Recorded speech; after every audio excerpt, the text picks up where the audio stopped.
ভোর 5:30টা থেকে 12টা পর্যন্ত সংসারের সব কাজ এভাবে ম্যানেজ করে করতে হয়। My daily morning routine.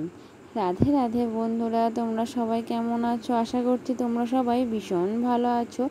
আমরাও কিন্তু বেশ ভালো আছি। আজ হচ্ছে বৃহস্পতিবার। তোমাদের সবাইকে সাথে নিয়ে আজকের ব্লগটা শুরু করলাম।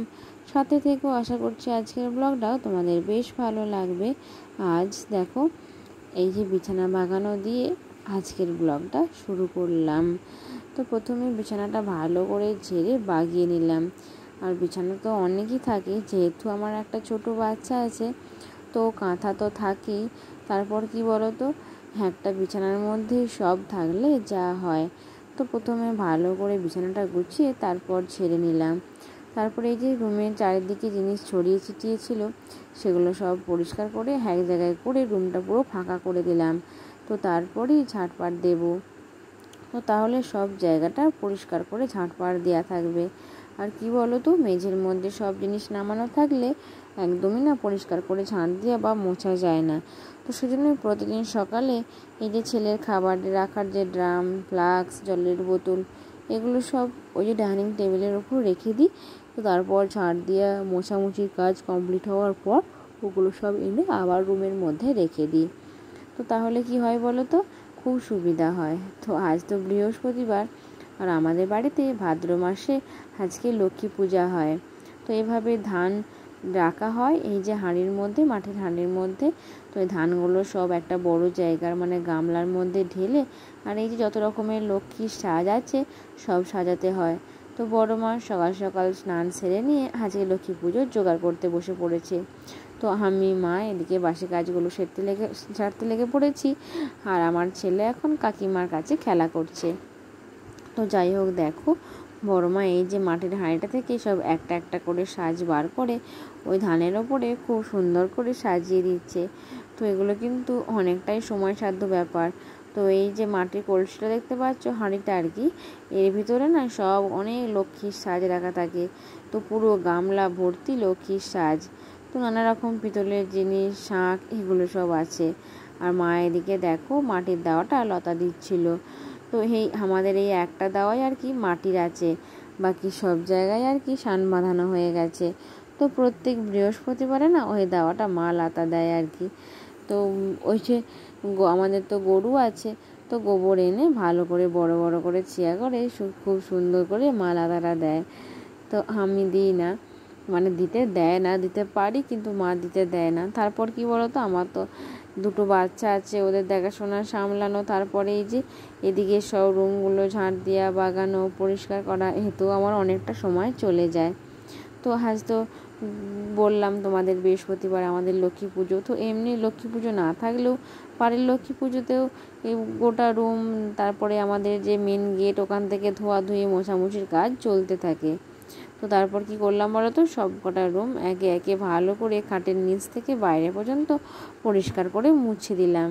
তো তারপর এই যে রান্নাঘরটা মুছে নিচ্ছি। আর আমাদের জানো তো বন্ধুরা, রান্নাঘরের এই বেসিনটা দিয়ে না একটু জাম হয়ে গেছে। তো হাত ধোয়াধুয়ি বা কিছু ধোয়াধুয়ি করলে না জলে নিচে দিয়ে গড়িয়ে এই মেঝে দিয়ে চলে আসছে। তো জানি না, মিস্ত্রিকে বলা হয়েছে কবে পরিষ্কার করতে আসবে। তো না পরিষ্কার করা অবধি খুবই অসুবিধা হয়। এই যে মুছে পরিষ্কার করলাম, আবার যদি জল নিতে যাই বেসিনে, তাহলে আবার নোংরা হয়ে জলটা নিচে দিয়ে পড়ে যাবে। তো তাহলে না আবার অসুবিধা হয়ে যাবে। আর সকালবেলায় আজকে মেয়েকে স্কুলে পাঠায়নি, মেয়ে তো 7টা থেকে স্কুল। তো আজকে স্কুলে পাঠায়নি, মেয়ের শরীর একটু খারাপ। তো এই ভাইরাস জ্বরের মতন হয়েছে। তো সকালের দিকে যখন স্কুল যায় তখন ভালো থাকে, কিন্তু আবার একটু বেলার পর না জ্বর চলে আসে। তো সেই জন্য আজকে মেয়েকে স্কুলে পাঠায়নি, বললাম বাড়িতেই ভালো করে বইগুলো সব পড়ো। আর কি বলো তো, শরীর খারাপ হলে স্কুলে পাঠালে আমারও ভালো লাগে না। তো মনটা ওই মেয়ের কাছেই পড়ে থাকে। বাড়িতে সংসারের কাজ করি ঠিকই, তো মনে হয় মেয়েটার আবার জ্বর এলো নাকি, কি শরীরটা খারাপ হলো নাকি। তো পরশু দিনে স্কুলে পাঠিয়েছিলাম, তো শেষের দিকে না জ্বর চলে এসেছিলো। তো সেই জন্য সেই ভেবেই আর কি আজকে আর স্কুলে পাঠাইনি। তো শরীরটা একটু ভালো হোক তারপর স্কুলে পাঠাবো। তো সেই জন্য পড়ছে, ওই যে ফ্রিজ আছে ওই রুমটার মধ্যেই মেয়ে পড়ছে বিছানাতে, আর ছেলে খেলা করছে। তো ভাই বোন যখন একসাথে থাকে তখন তো মেয়ে একদম করা হয় না। তো ভাই খেলা করলে ওর মনটা সেদিকেই থাকে। তো যাই হোক, দেখো আমার সব নিচে ডাইনিং, রান্নাঘর সব কটা রুম ভালোভাবে পরিষ্কার করে মোছা হয়ে গেছে। শুধু বাকি আছে এই সিঁড়ির দিকটা। আর এই সিঁড়িটা কী বলো তো, স্ট্যান্ডে করে মোছা যায় না, তো তো সেজন্য না স্ট্যান্ডে করে নিচেটা সব মোছামুছি করলো, সেরে নিয়ে তারপর এই যে কাপড় দিয়ে আর এই বালতির মধ্যে সার্ফের জল নিয়ে সিঁড়িটা মুছছি। তো এইদিকে আমার দেওর জলখাবারে মানে মুড়ি খাবার নিতে চলে এসেছিলো। তো সকালে মা না বেগনে বানিয়েছিল, তো সেগুলোই আছে। মুড়ি খাবারটা এখন মায়ে রেডি করে দিচ্ছে, তো নিয়ে যাবে, বাজারে নিয়ে যাবে। তো আমি এদিকে সিঁড়িটা মুছে নিয়ে এই যে সামনের যে সিঁড়িটা আছে মেন গেটের ঢুকতেই, সেটা ভালো করে ধুয়ে দিলাম, একদম রাস্তা পর্যন্ত ধুয়ে দিলাম। তারপরে এই যে বাড়ি ঢুকতে সামনের এই দাওয়াটা প্রত্যেক বৃহস্পতিবারে মুছে দিই, না হলে জল দিয়ে এরকম করে ধুয়ে আর ঝেঁটিয়ে দিই। তো এখানটা কী বলো তো, যাওয়া আসা রাস্তা, আর সব সময় তো বাইরে বৃষ্টি, জল কাদা লেগেই আছে। জুতোর মধ্যে যে নোংরা সেগুলো এই দাওয়ার মধ্যে না ছোপ হয়ে যায়। তো সেজন্য পরিষ্কার করে জল দিয়ে ধুয়ে আর এইভাবে ঝাঁটা করে ছেটিয়ে দিই। তো কিছুক্ষণ পরেই দাওয়াটা শুকিয়ে যায় আর বেশ পরিষ্কারও হয়ে যায়, দেখতে ভালো লাগে। তো এদিকে দেখো কিছুক্ষণ আগেই বৃষ্টি হলো, তো সকাল থেকে না আজকে বৃষ্টি নেমে গিয়েছিল। তো তারপর আবার আকাশটা পরিষ্কার হলো। তো আমি এদিকে ঝাড় দেওয়া মোছামুছির কাজ সেরে চলে এসেছি একদম বাগানে সবজি তুলতে। তো আমাদের বাগানে দেখো কত বড় বড় কি সুন্দর বরবটি কলাই হয়েছে, আর গাছের মধ্যে কিন্তু একটা কুমড়োও ছিল। তো সেটা প্রথমে তোমাদের দেখিয়ে নিলাম। তো এদিকে সবজি তুলতে গিয়ে দেখলাম বামুন ঠাকুরও চলে এসেছেন, আর জোগাড় তো সব করাই ছিল, বামুন ঠাকুর পূজায় বসেও পড়েছেন। তো তারপর দেখো এই যে সবজিগুলো সব কাটা আছে, ভালো করে পরিষ্কার করে ধুয়ে নিলাম। আর আমার ছেলে দুপুরে খিচুড়ির জন্য কয়েকটা পেঁপে কুচি বেছে রেখে দিলাম।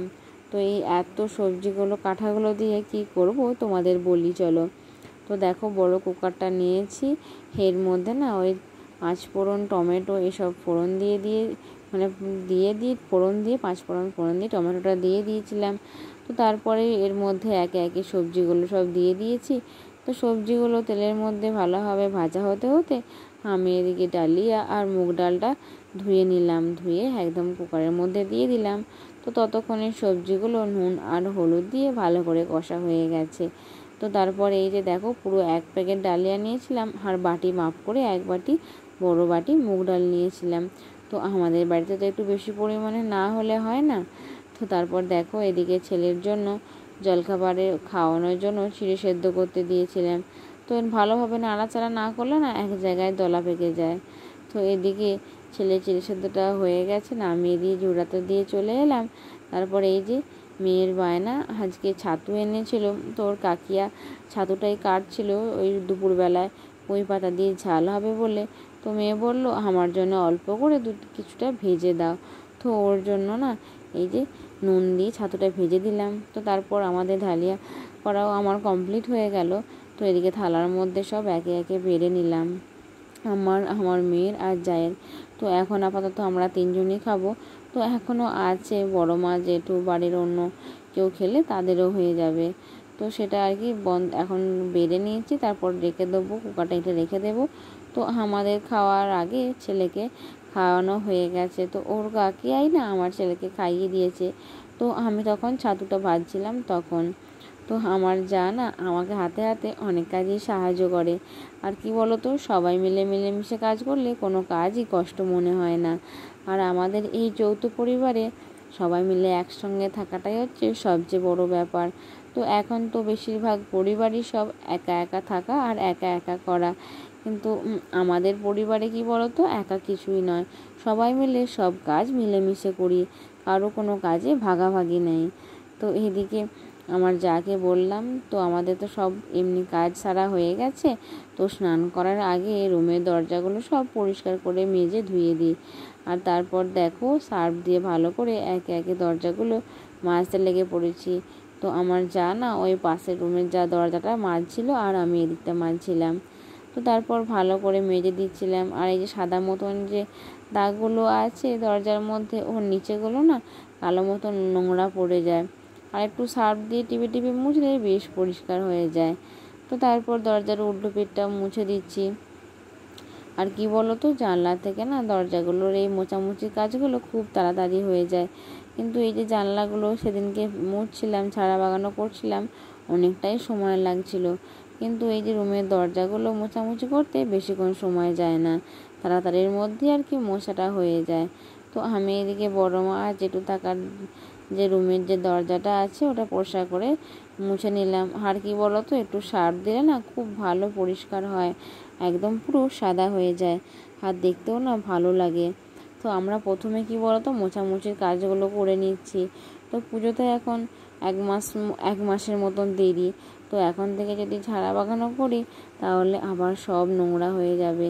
তো সেই জন্যই আর কি এখন মোছামুছির কাজগুলো সেরে নিচ্ছি, তারপর আর কি ঝাড়াঝুড়ির কাজটা করব।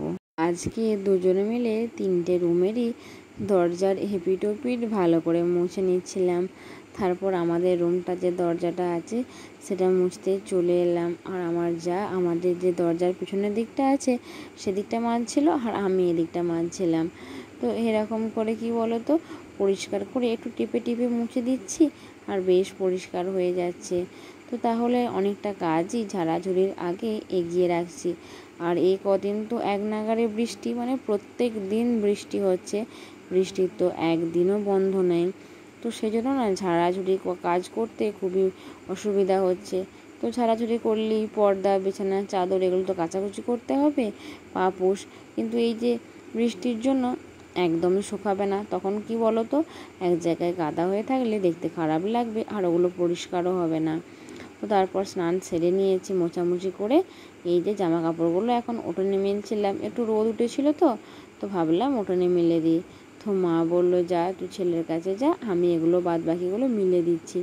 তো আরও কিছু জামা কাপড় ছিল, আমার ছেলে খুব বায়না করছিল, তো সেজন্য মিলতে মিলতেই চলে এলাম। তারপর ছেলেকে একটু ভুলিয়ে স্নান টান করে, তার চুল ছাড়ানো হয়নি, চুলটা ছাড়িয়ে বেঁধে নিলাম। আর কি বলো তো, স্নান করে না চুল ছাড়ালে না একদম ভালো লাগে না।